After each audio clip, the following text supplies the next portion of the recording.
You're looking at this and going, wow, wouldn't it be amazing if this worked? And then you realize, oh my gosh, it does work. National borders are just speed bumps on the information superhighway. Cryptography is really, really strong.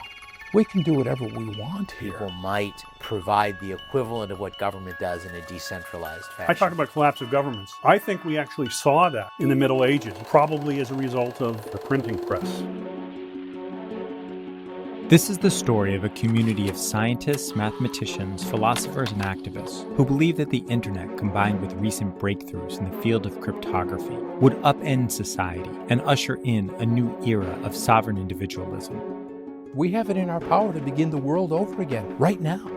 And its internal clash over the optimal path to achieving that goal. Can evil be done with this technology? Yes. And so what? So then Deal with it. Here's the final installment in a 4-part series on the origins of the cypherpunk movement and how it helped shape our modern world.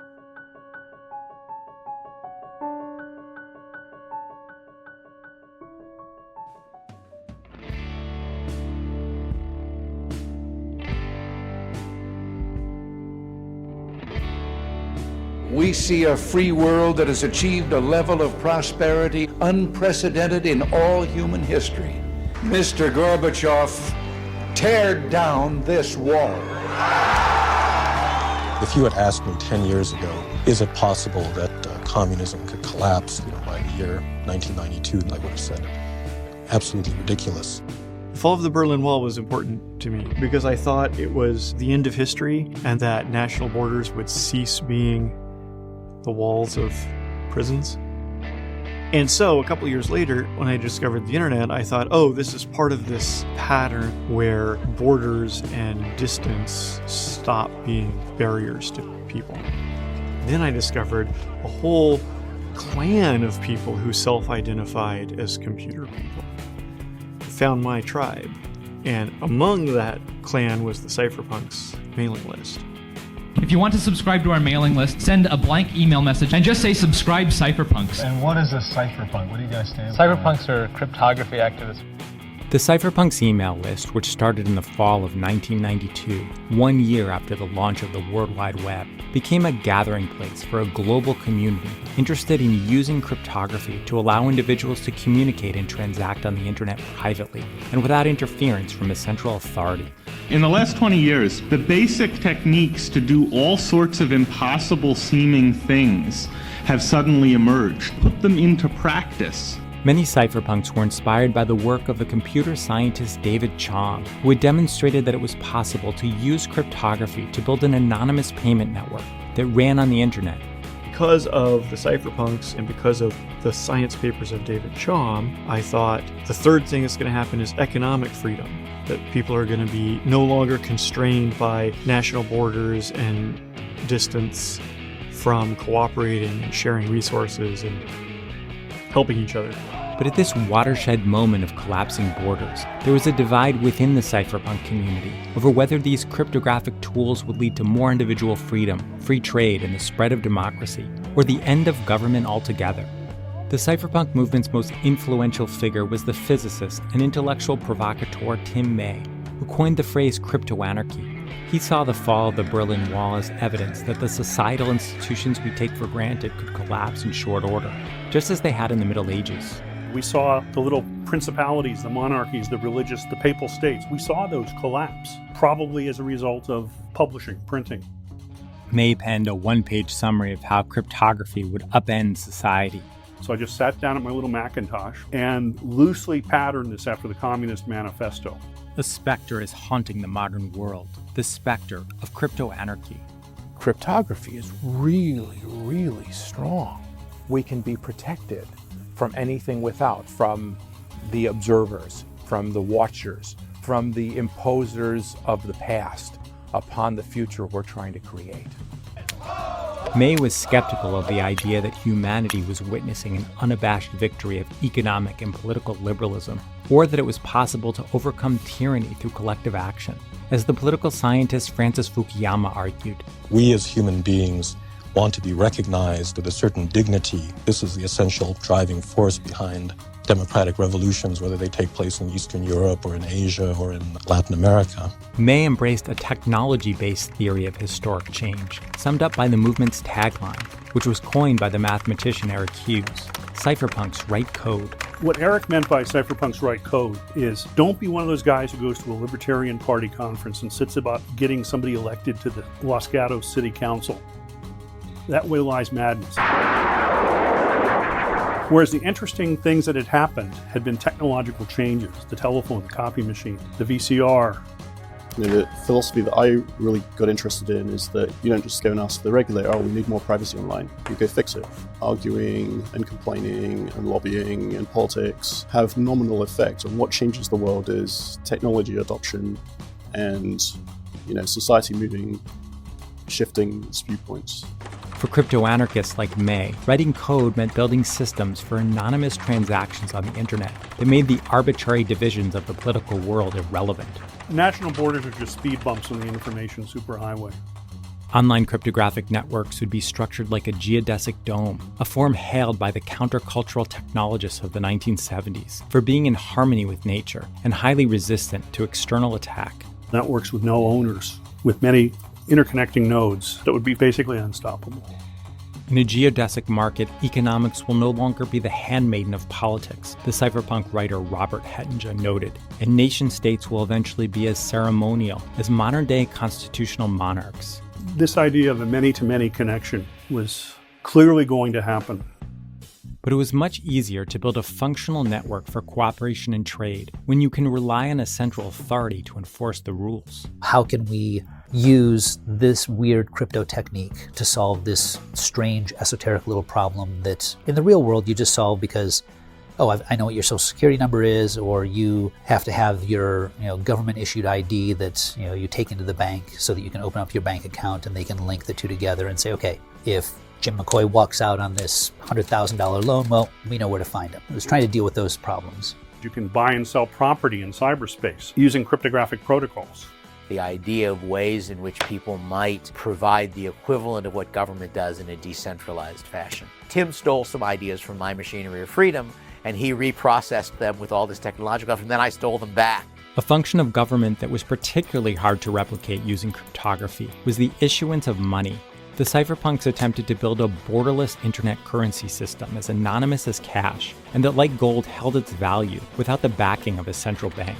Gold makes very good money because nobody can manufacture more of it very readily, put it mildly, right? Whereas bits are perfectly copyable, so turning bits into good money is quite difficult. Tim May and many others considered electronic cash to be the holy grail because it completed the picture. A private and decentralized monetary system, May argued, was a key component in constructing a new borderless world where the activities and assets of individuals would be resistant to government control and confiscation. You don't physically meet the person if you don't even know what continent they're on. You can't coerce them. But there was another faction within the movement that rejected Tim May's vision of cordoning off a new world in cyberspace. The high-tech Hayekians were people like Eric Drexler, Mark Miller, Phil Salin.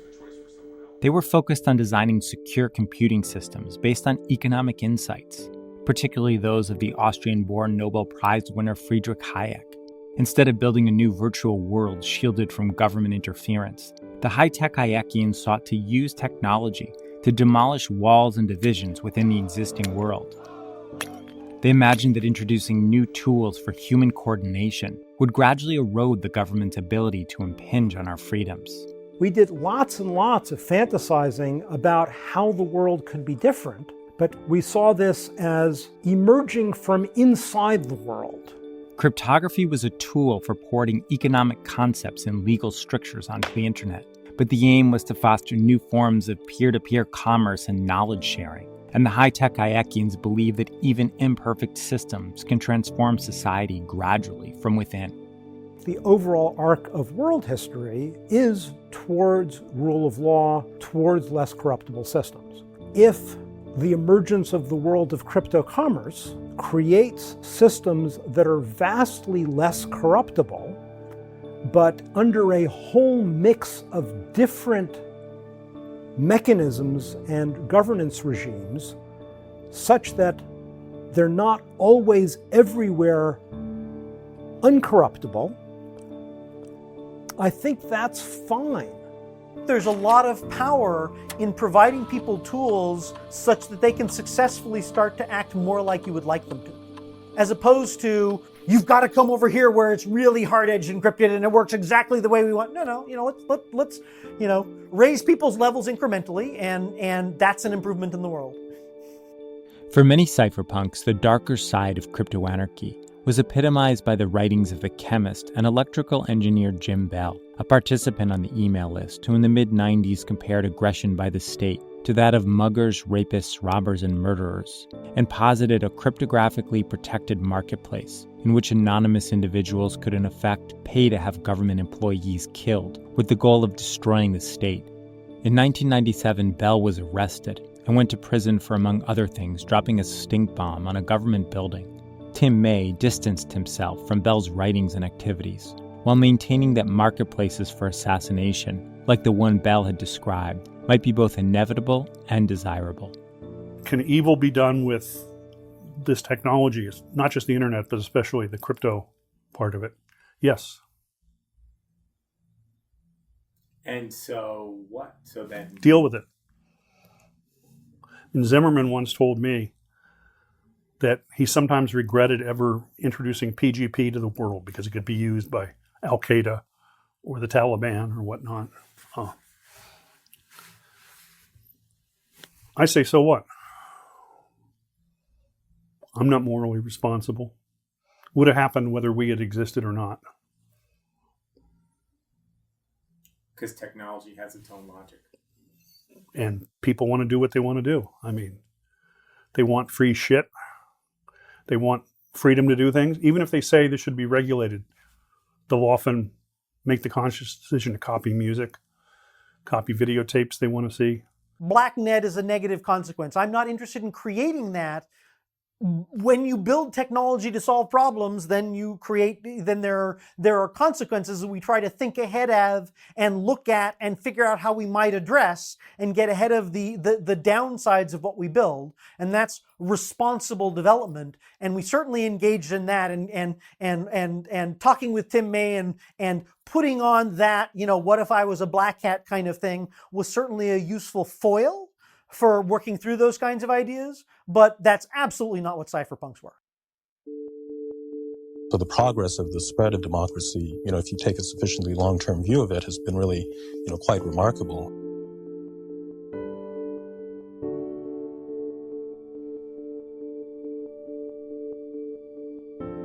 Our dream was to enable the future of human freedom. And we had this bizarre confidence about how the future would unfold and to, using Alan Kay's famous phrase, to have a huge hand in inventing it. But the road had a lot more weeds and detours than we could have anticipated. When we first launched, we were hoping for, maybe 400, 500 people. Now we're at 100,000 people, so who knows where we're going next. Using the ever-growing storage capacity of servers belonging to companies like Google Instead of IBM. it being on your server, under your desk, that stuff is being taken care of for you. Professionals keep track of all the programs and the data. Who doesn't want a simpler life? I find this way of working You more collect simple. half a gigabyte of information on your customers. What do you do with that information? They want to know everything about you so they can sell you stuff. And it results in you each getting a digital proctology exam. The NSA specifically targets the communications of everyone. Over the next quarter century, the internet would make possible an explosion of individual freedom and information sharing, just as Phil Salen had predicted in 1991. But it would also grow into a surveillance apparatus that bore out the dystopian vision of journalist David Burnham in his 1983 book, The Rise of the Computer State. Large bureaucracies, with the power that the computer gives them, become more powerful, and they are escaping the checks and balances of representative democracy. Facebook collects information that the East German Stasi would have killed for. I think that most people are quite happy to hand people all of the information about them online in return for a few pics of your high school friends, kids, or whatever. By the mid-2000s, it seemed the cypherpunk movement had mostly failed. Then came a global financial crisis, followed by massive bailouts by central banks. On October 31, 2008, a pseudonymous inventor named Satoshi Nakamoto shared a white paper describing a new peer-to-peer non-governmental monetary system, pulling together technical and philosophical concepts developed on the cypherpunks' email list. Within a few years, the movement was reborn with a new generation committed to enhancing personal freedom and privacy with cryptographic tools. It's like discovering an oasis when you're lost in the desert. It's Bitcoin that's single-handedly responsible for the current wave of cypherpunk activity. It's always messier than visionaries can anticipate because reality's bigger than any one head. We're still on the road in the quest to build architectures that amplify human freedoms and protect us from the dynamics in the other direction.